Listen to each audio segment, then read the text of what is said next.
നമസ്കാരം. ന്യൂസ് 18 എക്സ്പ്രസിലേക്ക്.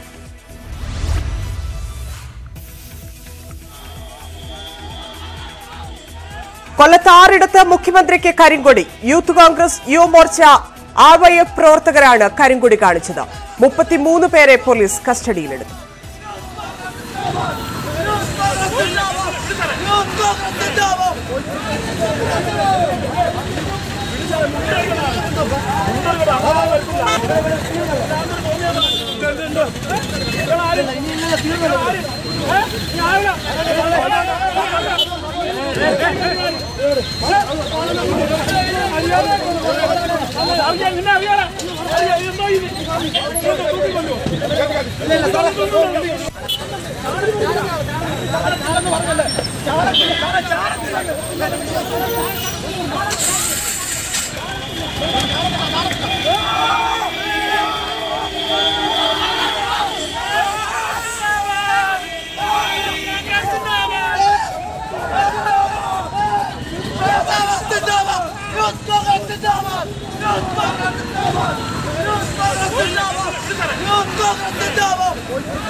മുഖ്യമന്ത്രിയുടെ പരിപാടിയോടനുബന്ധിച്ച് കോൺഗ്രസ് പ്രവർത്തകരെ പോലീസ് നേരത്തെ കസ്റ്റഡിയിലെടുത്തിരുന്നു. പോളയത്തോട് ഭാഗത്ത് 4 ചവറയിൽ 2 പ്രവർത്തകരാണ് കരുതൽ തടങ്കലിലായത്.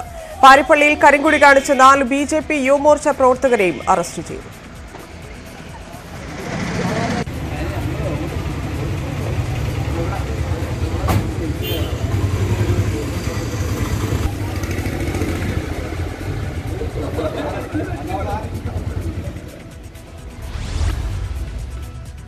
എം ശിവശങ്കർ വീണ്ടും റിമാൻഡിൽ. 12 ദിവസത്തേക്ക് റിമാൻഡ് ചെയ്തു. ED കസ്റ്റഡി നീട്ടി ചോദിക്കാത്തതിനെ തുടർന്നാണ് കോടതി നടപടി. അതേസമയം ശിവശങ്കർ ജാമ്യാപേക്ഷ സമർപ്പിച്ചു.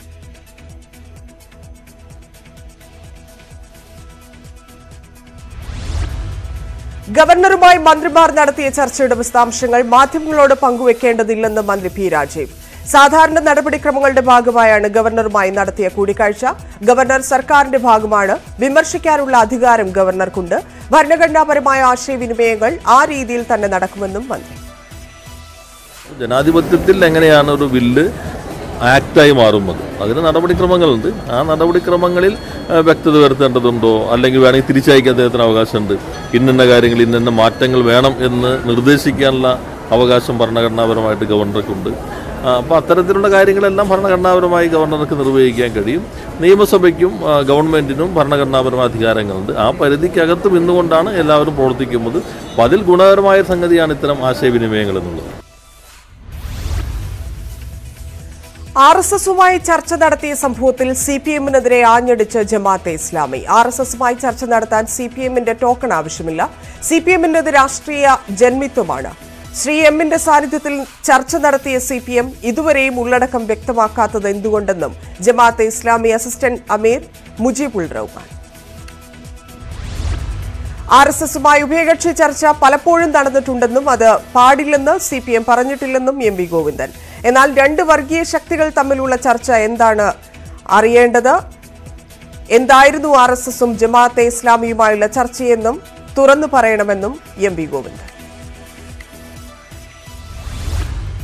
ടേക്ക് ഓഫിനിടെ പിൻഭാഗം നിലത്തുരഞ്ഞ് തകരാർ പറ്റിയ വിമാനത്തിന് തിരുവനന്തപുരത്ത് സേഫ് ലാൻഡിംഗ്. കടലിന് മുകളിൽ പറന്ന് ഇന്ധനം കത്തിച്ച് കളഞ്ഞ ശേഷം ലാൻഡ് ചെയ്തു. യാത്രക്കാരും ജീവനക്കാരും സുരക്ഷിതർ. ലാൻഡ് ചെയ്തത് Kozhikode Dammam air India express. കാണുന്നത് ഈ എയർ ഇന്ത്യ എക്സ്പ്രസ് ആണ്. ആ എയർ ഇന്ത്യ എക്സ്പ്രസ് റൺവേയിലേക്ക് പോകുന്നു. ആ കാഴ്ചയാണ് നമ്മൾ കാണുന്നത്. എന്തായാലും ലാൻഡിങ്ങിലേക്ക് വളരെ ലാൻഡ് ചെയ്ത് കഴിഞ്ഞു. എന്തായാലും അതിൻ്റെ പിറകിൽ നിന്ന് പിറകിൽ ഒരു പുക മുന്നിൽ പിറകിലുണ്ടായി. അത് ഒഴിച്ചു കഴിഞ്ഞ് പൂർണ്ണമായും എന്തായാലും റൺവേയിലേക്ക് എത്തിക്കഴിഞ്ഞു. എന്തായാലും നിലവിൽ കാത്തിരുന്ന അപകടം വരികയാണ്.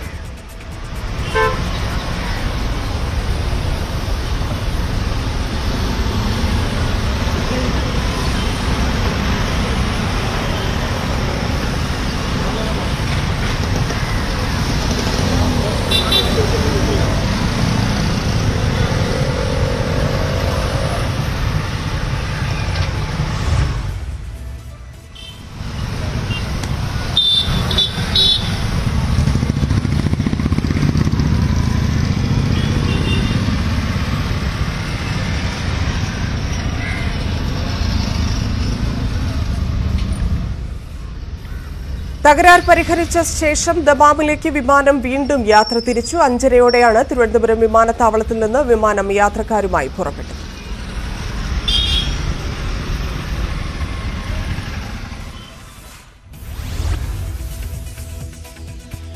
സിപിഎം ജാഥയിൽ പങ്കെടുക്കാത്ത ഇ.പി. ജയരാജൻ ദല്ലാൽ നന്ദകുമാറിനൊപ്പം. കെ.വി. തോമസിനൊപ്പം നന്ദകുമാറിന്റെ അമ്മയെ ആദരിക്കാൻ അമ്പലത്തിലെത്തി. കൊച്ചിയിലെ സന്ദർശനം ജാഥ ഉദ്ഘാടനത്തിന് തൊട്ടടുത്ത ദിവസം. താൻ ക്ഷണിച്ചിട്ടല്ല ജയരാജൻ വന്നതെന്ന് നന്ദകുമാർ. രാഷ്ട്രീയത്തിനപ്പുറമുള്ള സൗഹൃദങ്ങൾ തനിക്കുണ്ടെന്നും നന്ദകുമാർ. രോഗബാധിതനായ പാർട്ടി പ്രവർത്തകനെ കാണാനാണ് കൊച്ചിയിലെത്തിയതെന്ന് ഇ.പി. ജയരാജൻ. കൊച്ചിയിലെത്തിയ സമയത്ത് ഒരു ക്ഷേത്രത്തിലെ ചടങ്ങിനാണ് പോയത്. അവിടെ വെച്ച് ഒരു അമ്മയെ ആദരിക്കണമെന്ന് ക്ഷേത്രം ഭാരവാഹികൾ ആവശ്യപ്പെട്ടു. അത് നന്ദകുമാറിന്റെ അമ്മയാണെന്ന് അറിയില്ലായിരുന്നുവെന്നും ജയരാജൻ. ദല്ലാൽ നന്ദകുമാറിനൊപ്പം ഇ.പി. ജയരാജൻ പരിപാടിയിൽ പങ്കെടുത്തതിനെക്കുറിച്ച് അറിയില്ലെന്ന് സിപിഎം സംസ്ഥാന സെക്രട്ടറി എം.വി. ഗോവിന്ദൻ. എൽ.ഡി.എഫ് കൺവീനർക്ക് ജാഥയുടെ ഏത് സ്വീകരണ വേദിയിലും പങ്കെടുക്കാം. ഇക്കാര്യത്തിൽ മറ്റുള്ളവർക്ക് ആശങ്ക വേണ്ടെന്നും എം.വി. ഗോവിന്ദൻ. കൊച്ചി കളമശ്ശേരിയിൽ നിരാലംബരായ സ്ത്രീകളുടെ സ്ഥലവും വീടും ജപ്തി ചെയ്യുന്ന നടപടികൾ നിർത്തിവച്ചതായി ബാങ്ക്. നടപടി ന്യൂസ് 18 വാർത്തയ്ക്ക് പിന്നാലെ ലൈലയുടെയും 88 വയസ്സുള്ള മാതാവിന്റെയും ദൈന്യത പുറം ലോകത്തെ അറിയിച്ചത് ന്യൂസ് 18 ആണ്. സഹായവുമായി എത്തിയത് നിരവധി പേർ. പ്രകൃതിക്ഷോഭത്തിന്റെ മറവിലും തട്ടിപ്പ്. കൊല്ലം പടിഞ്ഞാറെ കല്ലട സ്വദേശിക്ക് 4 ലക്ഷം രൂപ വീടിന് ധനസഹായം നൽകി. 76% കേടുപാട് സംഭവിച്ചുവെന്നായിരുന്നു റിപ്പോർട്ട്. താൻ അപേക്ഷ നൽകിയിട്ടില്ലെന്ന് വീട്ടുടമ പരിശോധനയ്ക്ക് ഉദ്യോഗസ്ഥർ എത്തിയില്ല. അക്കൗണ്ടിലേക്ക് തുക എത്തിയെങ്കിലും പണം ചെലവഴിച്ചില്ലെന്ന് വീട്ടുടമ. വീടിന് കേടുപാടില്ലെന്നും വിജിലൻസ് കണ്ടെത്തി. മുഖ്യമന്ത്രിയുടെ ദുരിതാശ്വാസ നിധി അനർഹർ കൈക്കലാക്കുന്നത് കണ്ടെത്താൻ വിജിലൻസ് പരിശോധന തുടരും. തട്ടിപ്പിന്റെ യഥാർത്ഥ വ്യാപ്തി അറിയാൻ കൂടുതൽ പരിശോധന വേണമെന്ന് വിജിലൻസ്. റവന്യൂ ഉദ്യോഗസ്ഥരുടെ പങ്ക് പുറത്തേക്ക്. മന്ത്രി വിളിച്ച യോഗം കൊല്ലത്ത് ചേരും. ദുരിതാശ്വാസ ഫണ്ട് അനർഹർക്ക് നൽകി തുടങ്ങിയത് മുഖ്യമന്ത്രി നേരിട്ടെന്ന് കേന്ദ്രമന്ത്രി വി മുരളീധരൻ. ഉഴവൂർ വിജയന്റെ കുടുംബത്തിനും രാമചന്ദ്രൻ മാസ്റ്ററുടെ കുടുംബത്തിനും ഫണ്ട് നൽകിയത് ഉദാഹരണം. വിജിലൻസ് അന്വേഷണം എങ്ങുമെത്തില്ല. വിജിലൻസ് കൂട്ടിലടച്ച തത്തയെന്നും വി മുരളീധരൻ.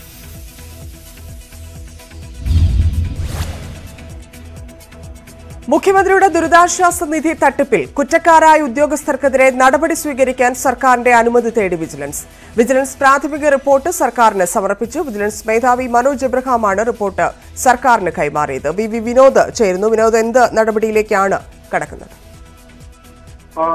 വലിയ രീതിയിലുള്ള ക്രമക്കേടുകളാണ് വിജിലൻസ് പരിശോധനയിൽ കണ്ടെത്തിയിരിക്കുന്നത്. കഴിഞ്ഞ 2 ദിവസങ്ങളിലായി പരിശോധന നടക്കുന്നുണ്ട്. ഇന്നും പരിശോധന നടക്കുന്നു. പ്രാഥമികമായ റിപ്പോർട്ട് സർക്കാരിന് സമർപ്പിക്കാനുള്ള നിർദ്ദേശം നേരത്തെ ഉണ്ടായിരുന്നു. ഇതിന്റെ അടിസ്ഥാനത്തിലാണ് ഇപ്പോൾ വിജിലൻസ് റിപ്പോർട്ട് സമർപ്പിച്ചിരിക്കുന്നത്. ഏറ്റവും പ്രധാനപ്പെട്ട കാര്യം, ഈ കേടുപാട് ഇല്ലാത്ത വീടിന് പോലും പ്രകൃതി ദുരന്തത്തിന്റെ മറവിൽ 4 ലക്ഷം രൂപ അനുവദിച്ചിരിക്കുന്നു. കൊല്ലം കിഴക്കേ കല്ലടയിലാണ് ഇങ്ങനെ ഒരു സംഭവം. വീട്ടുടമ പറഞ്ഞത്, ഉദ്യോഗസ്ഥരോട് അറിയിച്ചത്, താൻ ഇങ്ങനെ ഒരു അപേക്ഷ നൽകിയിട്ടില്ല. തന്റെ അക്കൗണ്ടിലേക്ക് പണം വന്നു, പക്ഷെ ആ പണം എടുക്കുകയോ ചെലവഴിക്കുകയോ ചെയ്തിട്ടില്ല. എങ്ങനെയാണ് തന്റെ അക്കൗണ്ടിലേക്ക് ഈ പണം വന്നതെന്ന് അറിയില്ല എന്നാണ്. അതേസമയം രേഖകൾ പ്രകാരം 75% കേടുപാടുകൾ ഈ വീടിനുണ്ട് എന്ന രേഖകളാണ് വിജിലൻസ് കണ്ടെത്തിയത്. ഇത് ആര് തയ്യാറാക്കി, എവിടെ നിന്ന് പോയി തുടങ്ങിയ കാര്യങ്ങളിൽ അന്വേഷണം വേണ്ടിവരും. കഴിഞ്ഞ ദിവസങ്ങളിൽ ഈ സംശയങ്ങളിൽ ഉദ്യോഗസ്ഥർ ഉണ്ടായിരുന്നില്ലെങ്കിൽ, അങ്ങനെ ഒരു ചില ആരോപണങ്ങളാണ് ഉയർന്നിരുന്നതെങ്കിൽ ഇപ്പോൾ വിജിലൻസ് തന്നെ സ്ഥിരീകരിക്കുന്നുണ്ട്. ഇങ്ങനെ ഉദ്യോഗസ്ഥരുടെ ഭാഗത്തു നിന്ന് ഗുരുതരമായ വീഴ്ച, ഈ തട്ടിപ്പിന്റെ ചങ്ങലയിൽ ഉദ്യോഗസ്ഥർ കൂടി പങ്കാളിയായി എന്ന സ്ഥിരീകരണം വിജിലൻസിന്റെ ഭാഗത്തു നിന്നുണ്ടായിരിക്കുന്നു. സർക്കാരിന് നൽകിയ റിപ്പോർട്ടിൽ പറയുന്നത് ഉദ്യോഗസ്ഥർക്കെതിരെ നടപടി സ്വീകരിക്കുന്നതിനാവശ്യമായ അനുമതി വേണമെന്നാണ്. ഈ ആവശ്യം ഇപ്പോൾ ഈ ശുപാർശയുടെ ഭാഗമായി വിജിലൻസ് മുന്നോട്ട് വെച്ചിട്ടുണ്ട്. അതോടൊപ്പം തന്നെ ചില ശുപാർശകൾ കൂടി വിജിലൻസ് മുന്നോട്ട് വെക്കുന്നുണ്ട്. 6 മാസത്തിലൊരിക്കൽ ഈ അനുവദിക്കുന്ന തുകകൾ കൃത്യമായി അർഹർക്കാണോ ലഭിക്കുന്നത് അത് സ്പെൻഡ് ചെയ്യുന്നതിന് ഒരു കമ്മിറ്റി വേണം, ഒരു സമിതി വേണം, ഒരു പ്രത്യേക ടീം. അത് കളക്ടറേറ്റുകൾ കേന്ദ്രീകരിച്ചാണ് ആ ടീമിനെ നിയോഗിക്കേണ്ടത്. അത് സർക്കാർ അക്കാര്യത്തിൽ ഒരു നടപടിയെടുക്കണമെന്ന ആവശ്യമാണ് വിജിലൻസ് ഡയറക്ടർ മനോജ് എബ്രഹാം ഇപ്പോൾ നൽകിയിട്ടുള്ള ഈ ശുപാർശയിൽ പറയുന്നുണ്ട്. ആലപ്പുഴ ജില്ലയിലാകട്ടെ ഇപ്പോൾ പരിശോധിച്ച 14 അപേക്ഷകളിൽ 10ലും മെഡിക്കൽ സർട്ടിഫിക്കറ്റ് കൊടുത്തിരിക്കുന്നത് ഒരു ഡോക്ടറാണ്. മാത്രമല്ല ഒരു കുടുംബത്തിലെ 6 പേർക്ക് ഇങ്ങനെ സർട്ടിഫിക്കറ്റുകൾ നൽകുകയും അവർ ഈ തുക നേടിയെടുക്കുകയും ചെയ്തിരിക്കുന്നു. ഹെപ്പറ്റൈറ്റിസ് രോഗിക്ക് ഹൃദ്രോഗ ചികിത്സയ്ക്കുള്ള സഹായം ലഭിച്ചിരിക്കുന്നു. തിരുവനന്തപുരം നെയ്യാറ്റിൻകര കാരോട് അവിടെ ഒരു ഏജന്റ് വഴി നെയ്യാറ്റിൻകര താലൂക്കിൽ മാത്രം 20 പേരാണ് ഇങ്ങനെ അനർഹമായി തുക തട്ടിയെടുത്തിരിക്കുന്നത്. 2 വർഷത്തെ കണക്കുകളാണ് പരിശോധിക്കുന്നത്. വ്യാപകമായ തിരിമറി ഇങ്ങനെ ഉദ്യോഗസ്ഥരുടെയും ഏജന്റുമാരുടെയും ഇടപെടൽ വഴി മുഖ്യമന്ത്രിയുടെ ദുരിതാശ്വാസ നിധിയിൽ നിന്ന് വലിയ തുകകൾ നഷ്ടപ്പെട്ടതായ വിവരമാണ് ഇപ്പോൾ പുറത്തു വന്നിരിക്കുന്നത്. ധന്യ. നന്ദി വിനോദ്.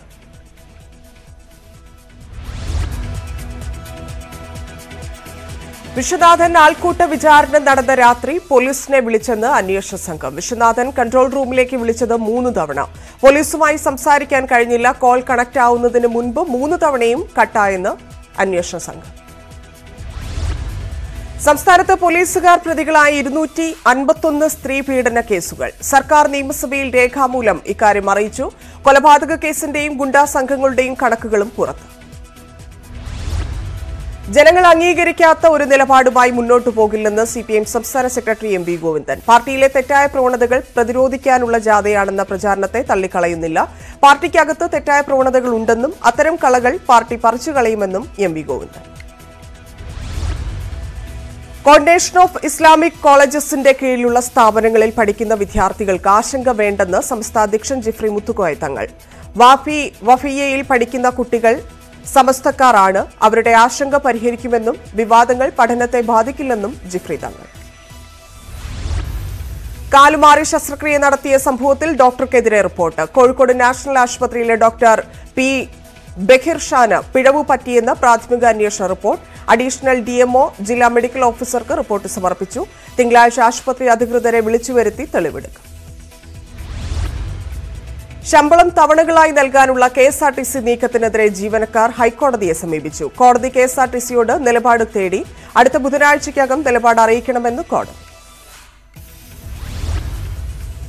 പാശ്ചാത്യ മാധ്യമങ്ങൾക്ക് ഇന്ത്യയെക്കുറിച്ച് മുൻവിധിയെന്ന് കേന്ദ്രമന്ത്രി വി മുരളീധരൻ. BBC കൊളോണിയൽ വാഴ്ചയുടെ ഓർമ്മയിലാണ്. പരമോന്നത കോടതി തീർപ്പ് കൽപ്പിച്ച കാര്യത്തിൽ സ്ഥാപിത താൽപര്യത്തോടെ പ്രവർത്തിച്ചു. 20 കൊല്ലമായിട്ട് ഗുജറാത്തിൽ ഒരു കലാപവുമില്ല. എന്നാൽ ഗുജറാത്തിനെ കലാപത്തിന്റെ പേരിൽ മാത്രം അടയാളപ്പെടുത്തുന്നെന്നും വി മുരളീധരൻ കോഴിക്കോട് പറഞ്ഞു. കോൺഗ്രസ് പ്രവർത്തക സമിതിയിലേക്ക് തെരഞ്ഞെടുപ്പില്ല. അംഗങ്ങളെ നാമനിർദ്ദേശം ചെയ്യാൻ സ്റ്റിയറിംഗ് കമ്മിറ്റിയിലെ ധാരണ. പ്ലീനറി സമ്മേളനം റായ്പൂരിൽ തുടരുന്നു. നാഗാലാൻഡിലെ തെരഞ്ഞെടുപ്പ് റാലിയിൽ കോൺഗ്രസിനെ കടന്നാക്രമിച്ച് പ്രധാനമന്ത്രി. വടക്കുകിഴക്കൻ സംസ്ഥാനങ്ങളോട് കോൺഗ്രസ് ചെയ്ത തെറ്റുകൾക്കുള്ള ശിക്ഷയാണ് ഇപ്പോൾ ഏറ്റുവാങ്ങുന്നത്. വടക്കുകിഴക്കൻ സംസ്ഥാനങ്ങളെ കോൺഗ്രസ് ATMനെ പോലെയാണ് കണക്കാക്കിയതെന്നും മോദി. ഇടവേളയ്ക്ക് ശേഷം വാർത്തകൾ തുടരും. സുള്ളിയക്കടമ്പയിൽ കാട്ടാനയെ പിടികൂടാൻ പോയ ദൌത്യസംഘത്തെ ആക്രമിച്ചു. നാട്ടുകാരുടെ കല്ലേറിൽ 2 പോലീസ് ജീപ്പുകളും വനംവകുപ്പിന്റെ 3 വാഹനങ്ങളും തകർത്തു. 2 പേരാണ് കാട്ടാനാക്രമണത്തിൽ പ്രദേശത്ത് മരിച്ചത്. കാസർഗോഡ് ഡിവിഷന്റെ തലപ്പാടി അതിർത്തിയിൽ സംയോജിത ചെക്ക് പോസ്റ്റ് സ്ഥാപിച്ചു. വനംവകുപ്പ് മന്ത്രി AK ശശീന്ദ്രൻ ഉദ്ഘാടനം ചെയ്തു. AK മഷ്റഫ് MLA അധ്യക്ഷത വഹിച്ചു. വയനാട് നെന്മേനി ചുള്ളിയോട് വിദ്യാർത്ഥി മുങ്ങി മരിച്ച നിലയിൽ. ചുള്ളിയോട് മംഗലംകാപ്പ് എസ്റ്റേറ്റ് കുളത്തിലാണ് വിദ്യാർത്ഥിയെ മരിച്ച നിലയിൽ കണ്ടത്. മരിച്ചത് കോളിമൂല നാരായണൻ ഓമന ദമ്പതികളുടെ മകൻ നയജിത്ത്. ശമ്പളം തവണകളായി നൽകാനുള്ള കെഎസ്ആർടിസി നീക്കത്തിനെതിരെ ജീവനക്കാർ ഹൈക്കോടതിയെ സമീപിച്ചു. കോടതി കെഎസ്ആർടിസിയോട് നിലപാട് തേടി അടുത്ത ബുധനാഴ്ചയ്ക്കകം നിലപാട് അറിയിക്കാനും കോടതി ആവശ്യപ്പെട്ടു. കെഎസ്ആർടിസി സ്വിഫ്റ്റിന്റെ ഏറ്റവും പുതിയ സൂപ്പർഫാസ്റ്റ് ബസ് എത്തി. വരുന്ന 2 മാസത്തിനുള്ളിൽ ബാക്കി 130 ബസ്സും എത്തും. അശോക് ലൈലാൻഡിൽ നിന്നാണ് ഡീസൽ ബസ്സുകൾ വാങ്ങിയത്. കെഎസ്ആർടിസിയിൽ നിലവിലുള്ള ബസ്സുകളുടെ കാലാവധി പൂർത്തിയായ സാഹചര്യത്തിലാണ് പുതിയ ബസ്സുകൾ എത്തുന്നത്. റേഷൻ കാർഡ് ഉടമകളുടെയും റേഷൻ കാർഡിലെ അംഗങ്ങളുടെയും ആധാർ കാർഡുമായി ബന്ധിപ്പിക്കുന്ന ദൌത്യം 100% പൂർത്തിയാക്കിയ ഇന്ത്യയിലെ ആദ്യ സംസ്ഥാനമായി കേരളം. ഔദ്യോഗിക പ്രഖ്യാപനം കേരള മുഖ്യമന്ത്രി തിരുവനന്തപുരത്ത് നിർവഹിച്ചു. ദേശീയ ഭക്ഷ്യ ഭദ്രതാ നിയമപ്രകാരം റേഷൻ കാർഡ് ഉടമകൾക്ക് രാജ്യത്തെ ഏത് റേഷൻ കടയിൽ നിന്നും റേഷൻ വാങ്ങാം. നിലമ്പൂർ ഷൊർണൂർ പാതയിൽ ഏലംകുളം റെയിൽവേ ഗേറ്റ് ശനിയാഴ്ച രാവിലെ 9 മുതൽ 27 വൈകിട്ട് 6 വരെ അടച്ചിടും. വാഹനയാത്രക്കാർ ചെറുകര, കുന്നക്കാവ്, ഏലംകുളം, കുന്നക്കാവ്, പാറയ്ക്കൽ മുക്ക്, ചെറുകര LC റോഡുകൾ ഉപയോഗപ്പെടുത്തണം. മലപ്പുറം ജില്ലയുടെ കാർഷിക വ്യവസായ രംഗത്തെ സമഗ്ര ഉൽപാദനവും പശ്ചാത്തല വികസനവും ലക്ഷ്യം വെക്കുന്ന കരട് പദ്ധതികളുമായി ജില്ലാ പഞ്ചായത്ത് 146.13 കോടിയുടേതാണ് കരട് പദ്ധതികൾ. ജില്ലാ പഞ്ചായത്ത് വൈസ് പ്രസിഡന്റ് ഇസ്മായിൽ മൂത്തേടം അധ്യക്ഷത വഹിച്ചു. പത്തനംതിട്ട മഞ്ഞത്തോട് ആദിവാസിയൂരിൽ ആദിവാസി സംഗമം സംഘടിപ്പിച്ചു. ആദിവാസി ഐക്യവേദിയുടെ നേതൃത്വത്തിലാണ് പരിപാടി സംഘടിപ്പിച്ചത്. Ranni block panchayat president KS Gopi സംഗമം ഉദ്ഘാടനം ചെയ്തു. യൂറോപ്പിലേക്ക് പ്രവർത്തന മേഖല വിപുലീകരിച്ച് Malayali IT company Encore Technologies. യൂറോപ്പിലെ 2 ഓഫീസുകളുടെയും ഉദ്ഘാടനം പൊതുമരാമത്ത് വകുപ്പ് മന്ത്രി മുഹമ്മദ് റിയാസ് തിരുവനന്തപുരത്ത് നിന്ന് ഓൺലൈനായി നിർവഹിച്ചു. എൻകോർ ടെക്നോളജീസിന്റെ ടെക്നോ പാർക്കിലെ പുതിയ ഓഫീസും മന്ത്രി ഉദ്ഘാടനം ചെയ്തു. ടെക്നോ പാർക്ക് CEO സഞ്ജീവ് നായർ ചടങ്ങിൽ പങ്കെടുത്തു. സംസ്ഥാനത്ത് ചൂട് കൂടുന്ന സാഹചര്യത്തിൽ ജാഗ്രതാ നിർദ്ദേശവുമായി ദുരന്ത നിവാരണ അതോറിറ്റി. രാവിലെ 11 മുതൽ 3 മണിവരെ വെയിൽ കൊള്ളുന്നത് ഒഴിവാക്കണം. നിർജ്ജലീകരണം ഉണ്ടാകാതെ ശ്രദ്ധിക്കണമെന്നും നിർദ്ദേശം. ആലപ്പുഴ ചെട്ടിക്കുളങ്ങര ദേവീക്ഷേത്രത്തിലെ കുംഭഭരണി മഹോത്സവം പ്രമാണിച്ച് നാളെ പ്രാദേശിക അവധി. മാവേലിക്കര, കാർത്തികപ്പള്ളി താലൂക്കുകളിലെ സർക്കാർ ഓഫീസുകൾക്കും വിദ്യാഭ്യാസ സ്ഥാപനങ്ങൾക്കും പ്രാദേശിക അവധി നൽകി ജില്ലാ കളക്ടർ ഉത്തരവിറക്കി. പൊതുപരീക്ഷകൾ മുൻ നിശ്ചയപ്രകാരം നടക്കും. കാസർഗോഡ് മാലൂത്ത് പടയങ്കല്ലിൽ തേനീച്ചക്കൂട്ടത്തിന്റെ ആക്രമണം. പരിസരവാസികളും തൊഴിലുറപ്പ് തൊഴിലാളികളും ഉൾപ്പെടെ 15ഓളം പേർക്ക് പരിക്കേറ്റു. പരിക്കേറ്റവരെ കാഞ്ഞങ്ങാട് ജില്ലാ ആശുപത്രിയിലും സ്വകാര്യ ആശുപത്രികളിലും പ്രവേശിപ്പിച്ചു. ന്യൂസ് 18 എക്സ്പ്രസ് പൂർണ്ണമാവുന്നു. നമസ്കാരം.